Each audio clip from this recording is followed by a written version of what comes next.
চলো আজকে ঘুরতে যাওয়ার সিরিজ থেকে বেরিয়ে তোমাদের সাথে একটা অন্যরকম ভিডিও শেয়ার করি। আজকে যেহেতু রথযাত্রা, সেই উপলক্ষে কিন্তু আমাদের বাড়িতে গতকাল নাম কীর্তন দেওয়া হয়েছিল। প্রতি বছরই হয়, কিন্তু সেটা রথের দিন হয়ে যায়, কিন্তু এই বছরই হয়েছে আগের দিন দেওয়া হয়েছে। যেহেতু বৃষ্টির ওয়েদারটা রয়েছে, তো আর অনেকে আসবে কি আসবে না সেই ভেবে আগের দিন সকলকে বলে দেওয়া হয়েছিল। আর রথের দিন আজকে আমিও বাড়ি যেতে পারিনি, সেই কারণে মা বলেছিল যে আগের দিনই করে দিই, বাড়িতে ছোট করে জাস্ট পুজোটা করে নেব। বাড়ি গিয়ে দেখি ওখানে কিন্তু সব জোগাড়জাটি করা হচ্ছে প্যাকেট সাজানোর। মালা, শম্পা, ছোটদার তদারকিতে সুন্দরভাবে প্যাকেট গোছাচ্ছে। আমিও ওদের সাথে হাতে পিতে লেগে গেলাম। প্যাকেটের মধ্যে প্রচুর আইটেম ছিল, কচুরি, তরকারি, ঘুগনি, পায়েস, খাজা, নিমকি, সন্দেশ, দু রকমের মিষ্টি ছিল, অনেক কিছু। তবে এই প্যাকেটটা একদম যেন মনে হচ্ছে যে আমাদের ভালোবাসার ছোঁয়া এর মধ্যে রয়েছে। ভগবান ঠিক যতটা চায় ঠিক ততটাই হয়, আমরা চাইলেও তার বেশি কিছু করতে পারি না। কোনো কাজে অহংবোধ না থাকাটাই ভালো, এইটা আমি মনে করি। আর সব কিছুর ঊর্ধ্বেই তো সে আছে, সুতরাং তাকে উদ্দেশ্য করে যে কাজটা করা হয় সেখানে কিন্তু মানুষের সমর্পণ কিন্তু সবসময় দরকার। এইটা আমি ছোট থেকেই শিখে এসেছি। ছোট থেকেই আমার স্বভাব ছিল যে বাবা ফুল নিয়ে আসতো অফিস থেকে, প্রচুর ফুল, আর সেই ফুল আমি খানিকটা হলেও আদ্যাপীঠে মায়ের মন্দিরে দিয়ে আসতাম, মানে আদ্যা মায়ের মন্দিরে।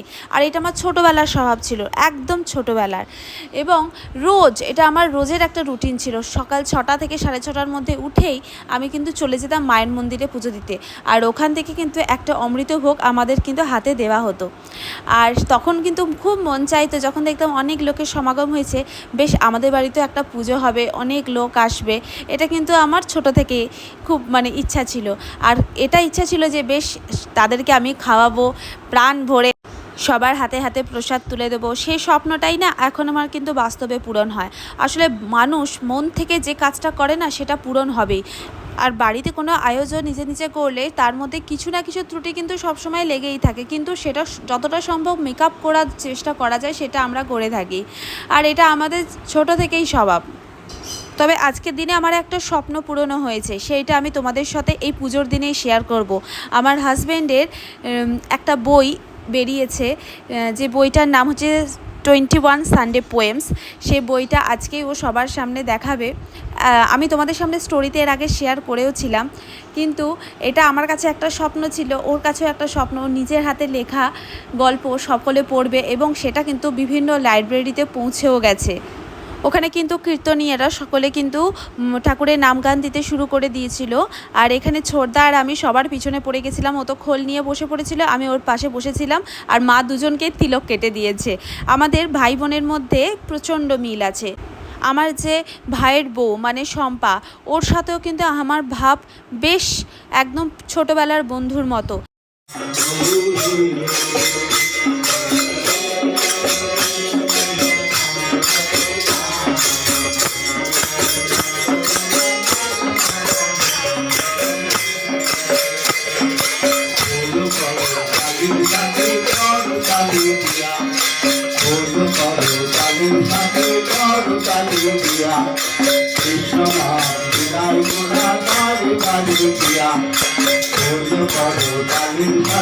খানিকক্ষণ দিদার সাথে বসে গল্প করছিলাম, হঠাৎ করে শুনতে পেলাম নিচে জামাইবাবু নাকি এসে গেছে। আমাকে মালা এসে হঠাৎ করে খবর দিল, গিয়ে দেখি হ্যাঁ, ওকে ওখানে সবাই বসিয়েও দিয়েছে। কিন্তু এবার এখানেও ওর যে বইটা বেরিয়েছে তার বিষয় কিন্তু সকলকেও বলছে। তোমরা একটু শোনো এখানে যে যে গল্পগুলো আছে।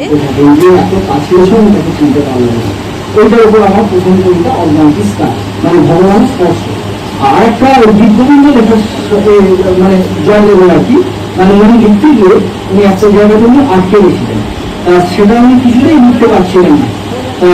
পদ্মাবতী ওনারাই বললেন যে প্রভু আপনাকে চিন্তিত করেন, বলে আমি কিছুতেই এটা মেলাতে পারছি না। তখন বলছে আমার খুব খিদে পেয়েছে, সারাক্ষণ লিখে লিখে হাত দেখা।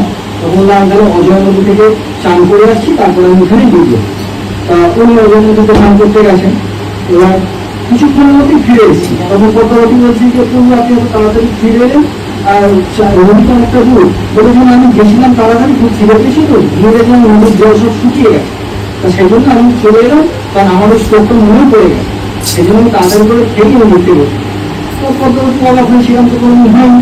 সব প্রভু খেয়ে টেয়ে নিয়ে তারপরে তোমাকে ভালো করে বলছেন যে আমি এবার যাবো ঘরের মধ্যে দরজা বন্ধ করে দেবো, এটা লিখবো, কিন্তু আমার দরজা যেন খুলে কেউ আমাকে বিরক্ত করবে না, তুমি কথা দাও যে আমি ভেতরে থাকা করে তুমি দরজা খুলবে না। তখন পদ্মাবতী বলছেন যে না আমি খুলবো। তাই এবার উনি গিয়ে দরজা দিয়ে বন্ধ করে দিয়েছেন। এবার পদ্মাবতী খেতে বসেছে। এবার বাইরে থেকে জয়দেব চান টান করে এসে বলছেন পদ্মা ডাকছে। এবার উনি তো ভয় পেয়ে গেছেন, বলছি প্রভু আপনি বলছে তা আমি সেটা আবার দ্বিতীয়কে দেখতে আসবো, বলে আপনি তো চলে গেলেন, শরীর খারাপ হয়েছে, আমি তো এই মুহূর্তে চান করে আসছি, কিন্তু আপনি এসে বললেন না, বলে যে তুমি খেতে বসে গেছো, তোমার খিদে পেয়েছে বুঝি, বলে আপনাকে না খেলে আমি কখনো খেয়েছি, তখন বললো আমি কিছু তো তোমার কথা তুমি বুঝতে পারছি না, আমি তো চান করে এখন আমার করলাম, বললো আপনি এলেন খেলেন, বললেন আপনার লেখা মনে পড়ে গেছে, তখন বলছি এসব কি, হ্যাঁ এবার উনি লোকজন কেটে গেছেন, যে তখন দরজা বন্ধ আছে। এবার গিয়ে যখন দেখছেন ওটা খোলা, যে ওখানে দেবী তখন পদমূল্য উদাহরণ যেটা আমি শুনেছি সেটা, এবার জয়দেব তখন ভগবান করে কাঁদলেন যে আমি এত সাধনা করে যা দর্শন পেলাম না, আমার ভুল হয়ে তুমি তার দর্শন পেয়ে গেলে। এই দিয়েই এটার উপরেই আমার মানে পরের আর একটা কবিতা আছে। তা এরকম ভাবে বিভিন্ন কবিতা লিখেছি, তা এইগুলো আপনি একটা পড়ুন।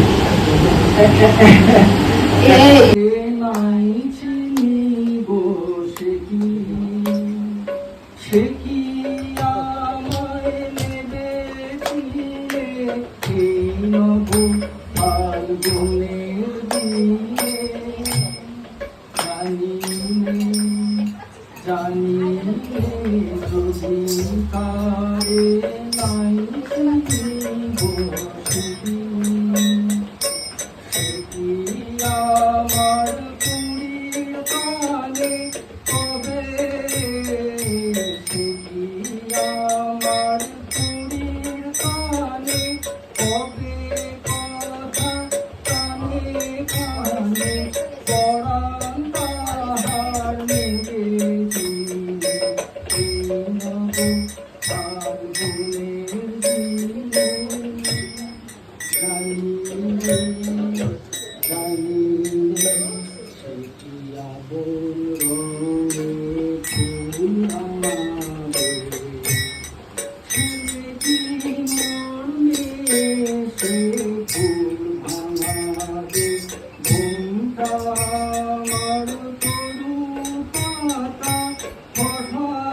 হঠাৎ, ঘুমটা আমার তরুর পাতা হঠাৎ দোলা পাবে পিতা, গোপন কথা নেবে দিনে, ঘোরাবেন ফাল্গুনের দিনে, জানি জানি যদি কারে নাই চিনিব সেদিন। নিজের বইয়ের বিষয়ে বলতে বসেছিল, কিন্তু ওর গানের গলা এত ভালো তাই সকলের রিকোয়েস্টে ও গান না করে পারলো না। এখানে আমরা শ্রোতারা মানে শম্পা আমি মালা যেহেতু আমি ভিডিও করছি, ওরা আমাকে একটু লুক দিচ্ছিল এবং বলছিল জামাইবাবুর গলা কিন্তু সত্যিই খুব ভালো।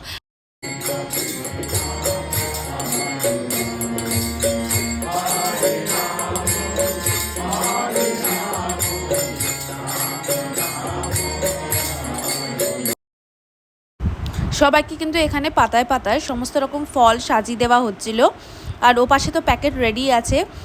এরপরে যখন কীর্তন শেষ হওয়ার মুখে সকলে কিন্তু বেশ প্রাণ ভরে নাচছে, আমার যে কী ভালো লাগছিল আমি বলে বোঝাতে পারবো না।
তারপরে সকলের হাতে প্রসাদ তুলে দেওয়া হলো। এখানে শম্পা, মা সকলেই কিন্তু এই কাজে ভালো মতো লেগে পড়েছে।